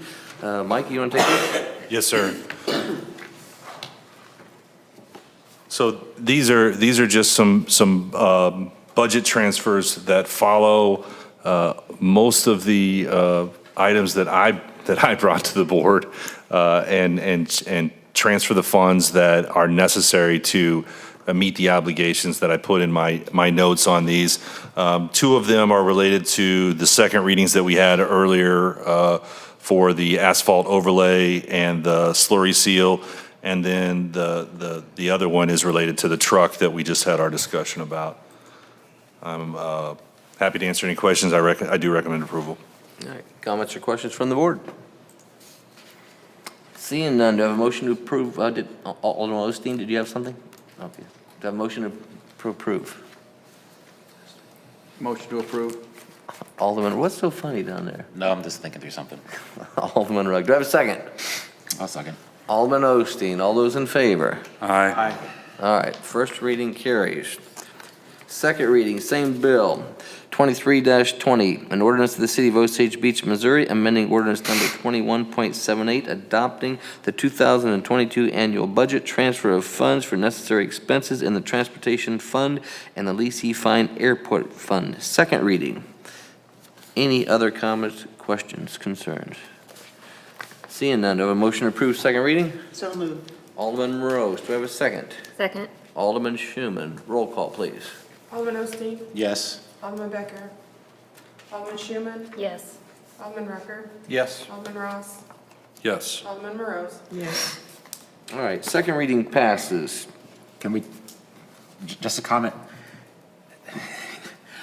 The motion was before this regarding the truck, which only needed a majority rule, correct? An ordinance requires 2/3, so you could have basically stopped the purchase of this truck by not passing the budget adjustment for the overage, correct? Maybe. Don't want to let all your secrets out about it. That's what I was checking myself about. I was like, well, if they really want to kill this truck, there's their opportunity. Sorry, folks. Well, I will just follow up and saying, you know, it's also, I've been in that same situation, but I would have supported if I would have been in their situation because I support the board. And the board made decision. I'm not going to keep battling it. That was that's my strategy back. Very good. All right, well, thank you. All right. Motion to approve the acceptance of land donation at the corner of Malibu and Conway from Miss Yvonne Leslie. Mike Welty, please. Thank you, Mayor, members of the board. This is a project that I've been working on with Mitch for about 4 or 5 months. We've been working with a local resident, Miss Leslie. Miss Leslie lives on the corner of Conway and Malibu, and she owns all the property adjacent to the Conway Cemetery. Her husband is buried in the Conway Cemetery, and she is getting ready to move out of town. She's been a longtime resident, her and her husband and her family. And she was very worried about making sure that her property was, that the grave sites were protected. And currently, they're kind of protected by her property, and she didn't want to sell that property to somebody else and then have them do something else with it. So she came to Mitch and I, and we came up with an idea here to help her. The city's only interest in this is the top triangle piece, if you're looking there. We do have a lift station there that I've talked to Kevin about this, and this station, I've also talked to the sewer department about it. The station's been rehabbed several times. It's probably due to be upsized sometime within the next 3 to 5 years. So we're going to need a little bit more room on that, on the end of the property there anyway. So we felt like it was justified for us to take that piece so that we can then do what we want to do later. The other piece, Lot 2, we really didn't have an interest in. We felt like it should probably go to the cemetery. So the county is going to take that donation. It really doesn't affect what we're doing here today. And then Mrs. Leslie will keep the remainder of the property. She's happy with this. I do want to thank Mitch. Mitch has been a big help with this. He helped me with Miss Leslie on several different occasions. But I do recommend approval. And again, all that we are asking the board to accept tonight is the donation of the triangle piece of the property on the very end where our lift station sets. I do recommend approval. All right, thank you very much. Comments or questions from the board? Seeing none, do I have a motion to approve? Motion approved. Alderman Ross, do I have a second? Second. Alderman Morose, all those in favor? Aye. All right, motion carries. Thank you so much, Miss Leslie. Absolutely. Very nice. Next, we have a motion to approve the purchase of an easement from Brink and Ball Land Company LLC for an amount not to exceed $7,800. Mike Welty, please. Thank you, Mayor and members of the board. This is an easement needed to complete the sands pressure line rehab that we have talked about and discussed with the board. The easement that we need would run down through Brink and Ball's property. Normally, when we ask a citizen to provide us with an easement, it is right along the edge of their property. It is just a few feet in a ditch or a little extra room we need on a side of a road.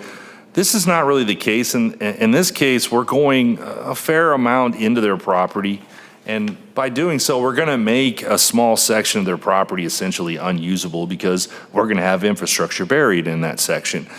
So in this case, the owner of the property did ask for compensation. The compensation they came up with was the $7,800. I will remind the board that when we had our discussion about sands, the sands rehab project, we brought them a quote for around $400,000. The only thing budgeted for this project is around $240,000. So we know that we've got a hill to climb as far as funding is concerned. But if we were to go around, we feel like, based on what our engineers are telling us, that would cost even more. So we still feel like paying the $7,800 for the easement is still the lesser of two evils than going around. So I do recommend approval. Dave is in the audience tonight, and if you have any questions on why this is the best path or why this is the way that we should go, I'm sure that he can help explain that. I do recommend approval. All right, thank you very much. Comments from the board? Seeing none, do I have a motion to approve? Motion to Alderman approve. Rucker, do I have a second? Second. Alderman Ross, all those in favor? Aye. All right, motion approved. That ends our new business. Moving on to staff communications. Mr. Welty, since it's your night, would you like to go first? Sure. I do have just one quick thing. I hope I'm not stealing your thunder here, Mayor, but I do want to thank the mayor. This morning, the mayor went with myself and Chief to the county commission meeting where they voted on the grant. The board may remember last October, we did a resolution to get the board's approval to apply for a grant. The grant is for several different things. The grant is for some new in-car laptops for the chief. The grant is for some antenna, some changes or some more powerful antennas that we need. And then the grant is also for Kevin, and I told Kevin about this, and he's ecstatic about it, to help pay for his new work order system that we're going to be bringing to the board for approval here within the next few board meetings. But I got to be honest with you, I don't think that we would have got this done without Mayor Harmonson's help. So he was kind of our ace in the hole here. Mayor Harmonson, thank you so much for your help, and I just wanted to share that with the board so that they knew how hard our mayor is working to help staff in some of these cases. Thank you very much. Oh, my pleasure, thank you. Is that the ARPA money? Yeah, that's the county ARPA grant, the cardiac, it's $101,113.03. And 3 cents. Reminds me of the jerk. And 17 cents. Tara? I thank you to the board for letting me, I went to the City Clerk's Institute this week. I've been there since Sunday and got back this afternoon. And other than that, just catching up on emails and that's it. Very good. Thank you very much. IT, Michael Bean. Yes, sir. I just want to thank the board for their initial support on the whole Air Spring internet change. I know Alderman Osteen had said, you know, it's a big change, and just wanted to let you know I called 5 different municipalities myself and spoke to their IT management, and they all just rave about Air Spring. And so I think we're making a good decision there. The board also asked for myself to get a detailed summary of / and the services they provide. We've recently received that, so you guys will be providing that to you shortly. And that's all I have. Thank you. Thank you very much. Building Inspector, Ron White. I have nothing, thank you. All right. Ty Dinsdale, Airport. Nothing else. I've caused enough trouble. Thank you. All right, thank you. I didn't forget about you. Mitchell Moon, Economic Development Specialist. All is well in the Economic Development Department. The only thing that I will report on that's kind of fun and big going on right now, Gina and I are in the middle of a big data project. You guys will have results soon. But anybody's curious about any statistical data regarding Osage Beach, Camden, or Miller County, I'm your guy right now, but you will have official results coming soon. All right, thank you very much. City Treasurer, Carrie Bell. Nothing this evening, thank you. All right. Kevin Crooks, Public Works. Thank you, Mayor. Now that we're all thinking about spring, I'm going to drag us all back to last fall just briefly and recap the LEAF program, the LEAF pickup program that Public Works does. Arguably one of the biggest, probably front-facing projects that people see us do. I don't think your mic's on. Hey, there we go.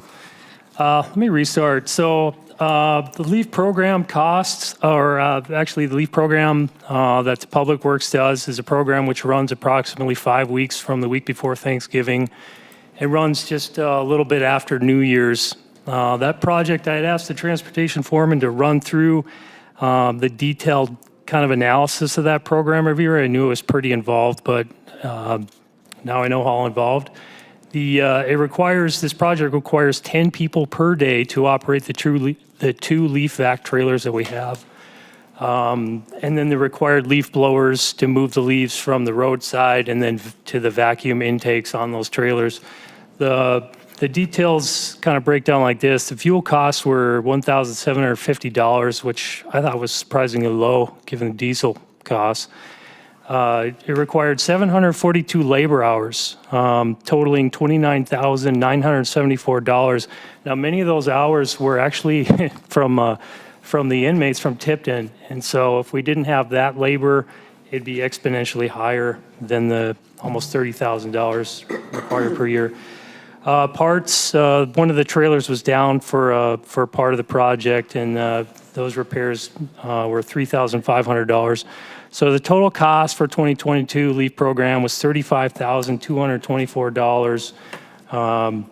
If you extrapolate that with the non-adjusted dollars for 5 years, it's $176,120. The miss I did really is which I didn't do, is they'll be doing in 2023 is to survey how many homes, actually how many properties are we servicing for this amount of money, and that's a miss on my part. So I'll come back next year with that information, because that's pretty interesting. But there you have it. That's all I have. Thank you very much. Eric Gregory, Parks and Rec. Yes, sir. Thank you, Mary. Park staff are very busy pre-treating the fields at City Park and Peanut Park right now, getting ready for our Little League season and weekend tournaments coming up, starting on May 1st. Just as a reminder for those at home, the coaches meeting for Little League is scheduled for next week on March 23rd here at City Hall at 6 p.m. Little League practice officially begins on April 3rd. We'll go over that at the coaches' meeting. And then on April 8th, just as a reminder, the Osage Beach Annual Easter Egg Hunt at City Park is scheduled for 11 a.m. to 2 p.m. Children of all ages can enjoy balloon animals, face painting, hot dogs, and photos with the Easter Bunny. Scheduled Easter egg hunts for different ages groups will start at noon and end at 2 p.m. Find a golden ticket and win a prize. So, and then after that, later on in April, on Saturday, April 29th and Sunday, April 30th, it's the 4th annual Lake of the Ozarks food truck event hosted by the city of Osage Beach. Is previously held in Lori, I believe. And that will be 11 a.m., 7 p.m. both days. Food trucks, tent vendors, live music, and it will be at Osage Beach City Park. And then May 1st, our Little League and weekend tournament season officially begins. The fun begins, so, and that is all I have. Very good. And I've not been out there for, how's that road coming across over the culvert? I think that Mitch and I were the first ones to officially drive across Really? the culvert yesterday. So So it's big- done then? We expect a plaque. Very good, very good. I'll have to they're- go they're out getting there. close, yeah. Good, very good. Yeah. All right, City Planner Kerry Patterson. Nothing for me tonight, Mayor. Cochran Engineering, Dave Van Leer. Thank you, Mayor. I'll just give a quick update on some of the projects that are going on and coming up. So we do have a notice to proceed out for March 20th for the Amy Lane roadway improvements. So that was a contract that I believe was bid out and awarded last year. Contractor will get started here in mid-March with an anticipated completion date in mid-May. So that's a 60-day contract. So that'll be a good project to see start moving. That is a project you're partnering with the Special Road District on. In your budget for this year, we were going to be doing washouts, inspections, and cleanings at the Swiss Village Water Storage Tank, the Bluff Storage Tank, and also Columbia. I would see those projects moving forward quickly here through the spring. We've been working on getting pricing and bid documents prepared on those. Those should be starting quickly here in the spring and early summer. With the approval of the easement for the Sands Lift Station, that project will quickly go out to bid. Now that we have the final easement, we just need to put the final touches on the plans, and that project can go out for bid for construction this spring and summer. 3 projects planned here at City Hall will also be going out to bid soon. There's improvements being done to the sidewalk and entrance right outside the front door of City Hall. The parking lot pavement improvements, the mill and overlay of the parking lot, and then also the emergency exit off the back side of City Hall. Those 3 budgeted projects will be going out to bid late March, early April for a late April bid opening, and I expect to bring those bids to you in May. Then the last 2 projects I was going to discuss are the restroom and shower improvements at Public Works. I know that's something Kevin's pushing on us to see get done. That adds women's restroom and locker room at the Public Works building, and then also a new men's restroom and locker room. Plan is to put that work out to bid in early April, again for spring, summer construction. And then at the workshop last week, we received direction to move forward with getting a restroom added at the Parks building. So I think it makes a lot of sense to try to partner that project with the work we're doing at Public Works and just package that as one bid. Very, very similar type of work. And with the, just that being a small project down at the park, I think we can get more interest if we package those 2 projects together. So that's kind of what you're gonna be seeing coming to you as far as bids over the next coming months. I think that's all I had unless there's any questions. I've got a question. How, the sands, we still looking at before Memorial Day to have that done? So if we put that out to bid over the next couple weeks, potential, done before Memorial Day, I don't see that happening, no. What was the question, Michael, about the what? Well, the lift station that we're doing down behind Andy's. Oh, the Sands Lift Station? Okay. Yeah, I mean, is that a concern to get through Memorial Day and all the excess, you know what? I don't think, well, we want to get it done as quick as we can.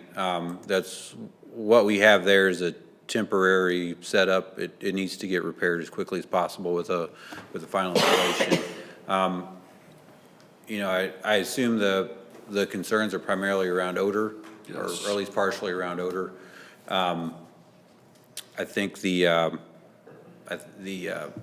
improvements that are going to get put in place will certainly help with that. Kevin, I don't know if you have any opinion on effect or not having this done by Memorial Day might have? Or are we concerned about capacity, being able to handle the capacity? Yeah, the temporary has no issue on capacity whatsoever.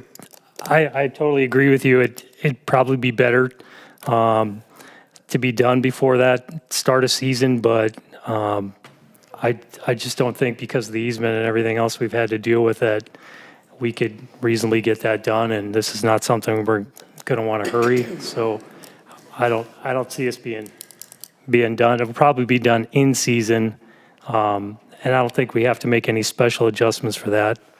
Do you, Dave? I don't think so. So preferred, but we ran into plenty of roadblocks along the way. But I don't think it's going to adversely affect the project. The one comment I do want to make, I want to make sure the board knows, we've done everything we can to move this project forward. I got approval to move forward with that easement on the last day to put things on the agenda for this board meeting. So I don't think I could have gone any quicker. And the one thing we can do is once we get this all bid out and bring it back to the board, we can just do first and second reading all at one time and try and use that time a little bit more wisely on the project side. I do think we can get the project started before, before we get to, the holiday.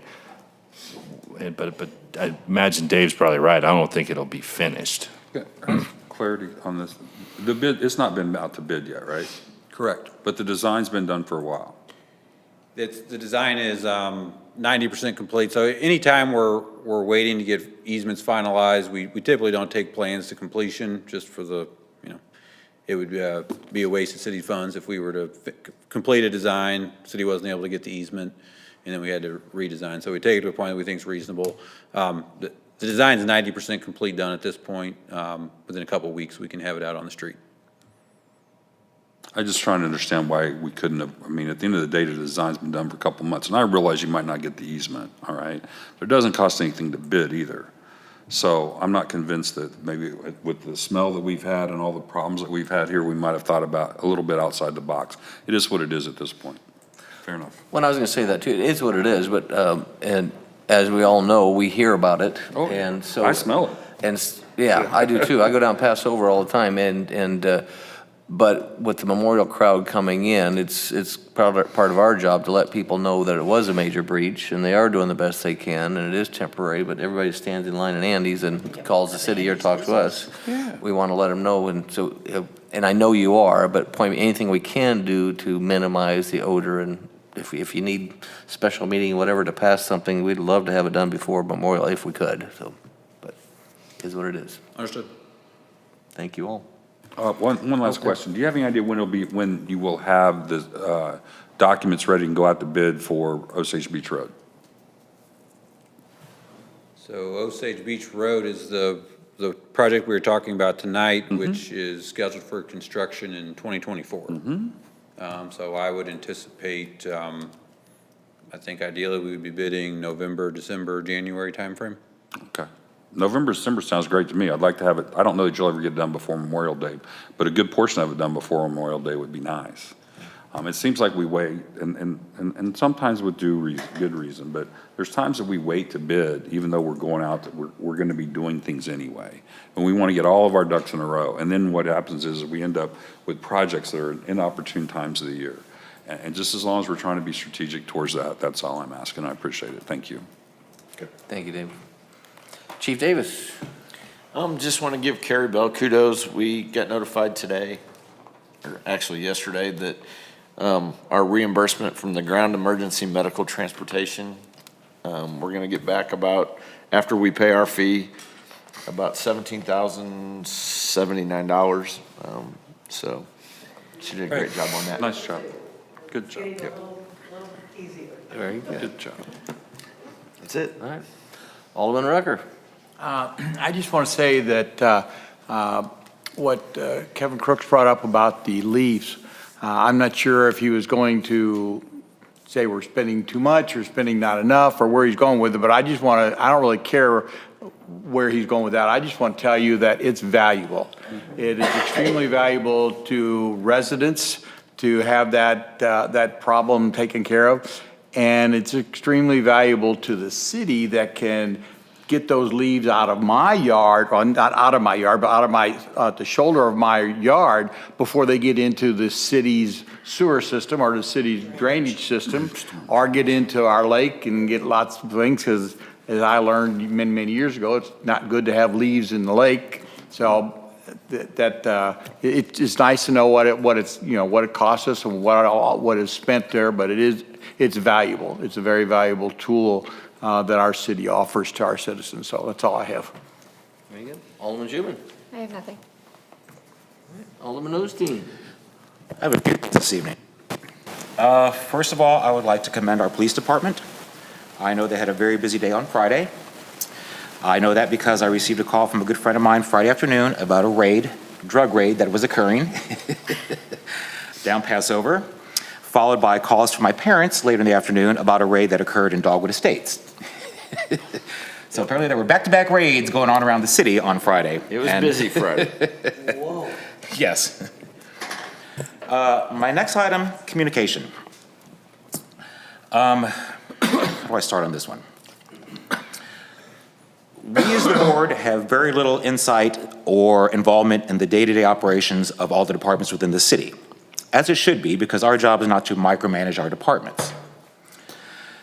On the flip side, the only real insight we get within what's going on with the departments is at these meetings, and usually those are via agenda items where we're basically approving expenses.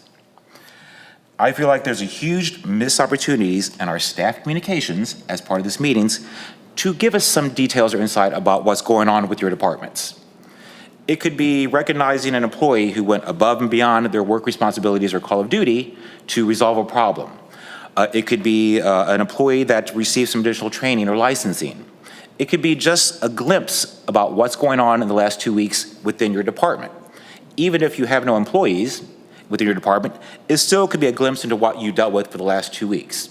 It would give us a little more insight into what's going on within these departments, and at least make me feel like we're not some detached figureheads, wherein we're not really involved or invested in our employees. I think it's a good opportunity for you guys, once again, to get us more involved on the employee level. To single out people for commendation or praise. Talk about a problem or issue that you resolved on your own. Just give us a little bit more insight. I think would be great. Hopefully everybody is in agreement with me on that one. I sometimes feel like we're just too detached from operations. My next item is accountability. At most of these meetings, there's always an item on the agenda where we ask for clarification or additional documentation, but we have no procedures or processes in place for follow-up or for accountability. Usually it's a, yes, we'll get back to you with this information, but if it's not brought up at the next meeting, it kind of goes by the wayside. I think it would be wise and in all of our best interests if, sorry Tara, on our agendas that we had a specific area where we would note items that were brought up at the previous meeting where we'd ask for additional documentation or clarification. That would put it back to the forefront again at that next meeting. And if it's not resolved at that next meeting, it carries over to the next agenda. It's a way for accountability and for us to remember certain items that were discussed and were a hot button issue, but once again, it falls by the wayside. I can give you a few examples. We had lots of discussions about adding private streets into our inventory. That seemed to have gone by the wayside with no updates on that for quite some time. I'm just pointing out examples. I'm not picking on specific individuals, but it's an example of something that's not been discussed, although it was a hot button issue for quite a while. The Veterans Memorial. None of us have received any updates. I'm not sure what interactions have had with the Elks Lodge on that Veterans Memorial that we discussed in depth. But once again, it's an item that was a hot button issue we discussed for a while, but it kind of went by the wayside. It's not been brought up again because it's probably no longer in our train of thought. Employee evaluations. I would like to know where we're at on those. The 360 program we discussed, and which I was a champion for, don't know if it's ever happened, have no idea. But I feel like there's always something that gets brought up that we never circle back to. A lot of it is because our agendas are so full, and of course, we all have a lot on our plates, that I think it would help us to put a process in place or something in place to keep these issues, keep accountability in front of us. I think it would work to our advantage as a board. I think it would work to the advantage of all the departments as well, because it's holding everybody accountable on a time frame on when we want issues resolved or when we're asking for additional documentation or clarification. My next item. Excuse me, if I may, follow up on that. I totally agree with you, Bob. Just to follow up, what I would like to see done is that when a subject or of those that you brought up are discussed, that someone, either the staff member, say when they're going to get back with us, like there's a meeting tonight and they say, I'll get back with you by the first meeting in June. Or if the board feels that they need a response and information back quicker or whatever that may be, that the board offer that, okay, can you get back to us within 30 days? I think if we can do that, that would make it easier for Tara to be able to figure out what agenda Correct. to put the reminder onto. Yeah, Thank you. It's just an initial thought process to get, once again, more accountability and to get issues resolved in a more timely manner than letting them linger for so long because, once again, they're out of our thought process or there's been no follow-up. And once again, Tara, sorry, but that's more work for you, but I think it's a smart idea for all of us. So my next item I have, sorry, I have a whole list here tonight. This is just a personal opinion and a reminder to all those in this room that when we are outside of this meeting, outside of these four walls, when we're asked about our opinions regarding an issue with the city, a development, anything of that nature that involves the city, we need to remember that our personal opinions are often construed as the opinion of the city or the opinion of the board. I've had a lot of people come to me stating, this individual stated this or this individual stated that, with the belief that that's the city's belief or the board's belief. So it's just a reminder that we sometimes need to make sure we're editing ourselves and our responses when we're asked about business involving the city. This is just a lighter note here. Blue sheets. Comments and recommendations. Let's remember that when we're going through these, you don't have to read the blue sheet comments and recommendations verbatim. Basically, you're regurgitating something we've already read. Kudos to you, Mike, because if you had read all 4 pages of your recommendations regarding the internet, I would have sliced my wrists. Most times when we have an agenda item and it goes to the person who's presenting it, all they do is just regurgitate the blue sheet again, which basically just wastes time. We've already read it. Just highlight the recommendation in the comments, please. My last item, which I was not going to bring this up, but since there's been some talk about the leaf pickup, the Public Works Department owes me a landscape light. All of my landscape lights are hardwired by the roadside, but magically, after the leaf pickup, the top of one disappeared. Seem to believe it's somewhere in those trucks. On a lighter note, that's all I had this evening. Thank you. Thank you very much. Alderman Morose. When does his term expire? Teasing, teasing. I don't really have much to say other than if you've not driven down Jeffries Road and Nichols Road, you do it. You will not believe all the hundreds and hundreds of trees that are piled up and cut up and everything else. And for once, I'm starting to get people say, I guess there is 22 acres there for Oasis, because they didn't believe it. Anyway, it's amazing how much progress that they've made on both properties, and I'm glad to see it. And that's all I'm going to say, because I think he's done enough.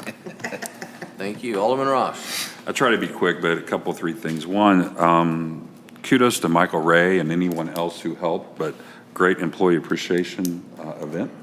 It was good to see everybody out. I think y'all looked like everybody had quite a good time. And a couple of things I may bring up to Michael and Gina about how we may even make it more fun next time, I think.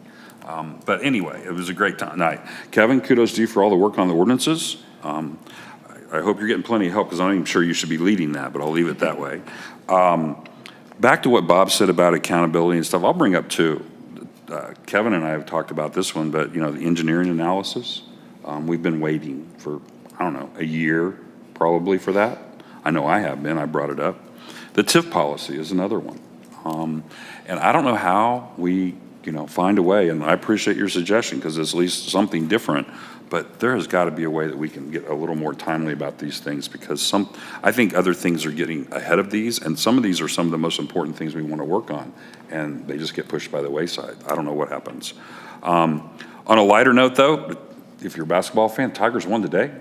And oh, by the way, their number 2 Arizona lost, so we're playing a number 16 or 15 seed Saturday. So good chance to go to the Sweet 16 if we don't screw it up. But anyway, go Tigers. It's been a long time since we've had some basketball like that around here. Yeah. I didn't know they won today. That's all I have. Thank you. According to Yahoo, which does the brackets, hang on. According to Yahoo, which does the big online brackets, one of the biggest ones in the country, Missouri being upset today was the second biggest upset pick for all users on their brackets. They thought Missouri was going to lose? Missouri was going to lose. Second biggest upset pick. Good for Missouri, then. I'm glad they all lost. Yeah. Because 7-10 upsets are usually pretty common. So anyway, just side note. All right, I just have a few quick things. First of all, thank you for the kind words, Mike, and Mike and Chief both were very instrumental in this grant money. So I kind of went in and helped pitch the program, but they were the information and had all the knowledgeable information to pose. So that was a good day for the city, and we had a real nice meeting with the Camden County Commissioners, and we made it very clear, and Mike made it very clear that, hey, we're all in this together, so let's work together, and so it was just a good meeting, and congratulations. So,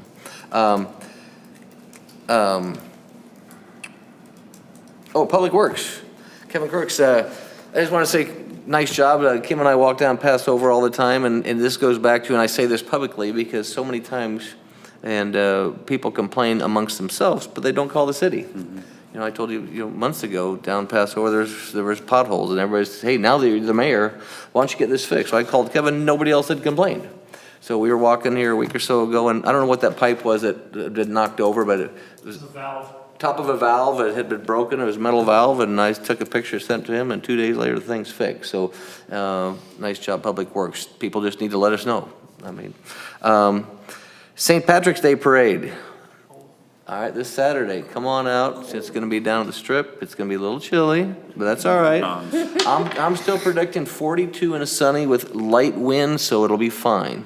And that comes from an Guaranteeing that? That comes from Iowa boy. What's that? Are you guaranteeing that? Well, no. No, okay. As guaranteed as any other weather forecaster. How's that? Mayor Appreciation Dinner is coming up here, everybody, the 28th. And we all know that. It's going to be at the Elks Lodge. And we have a nice gift for all of the people that are on the committee. So don't forget about that, folks. It's on the 28th. And it doesn't seem like it, but I was looking at the calendar since this is a long month. This is our last meeting before the election. So I can't stress enough to get out and vote. And those people at home too, whether there's anybody on the ballot or not, it's just a show of support to your city people that are volunteering their time and they're going out and they really care about the city. So show them the appreciation to go out and vote. And as you know, the tax for the marijuana is also on the ballot. Educate yourself on that. I'm going to be writing an information piece for the paper on my personal opinion on that.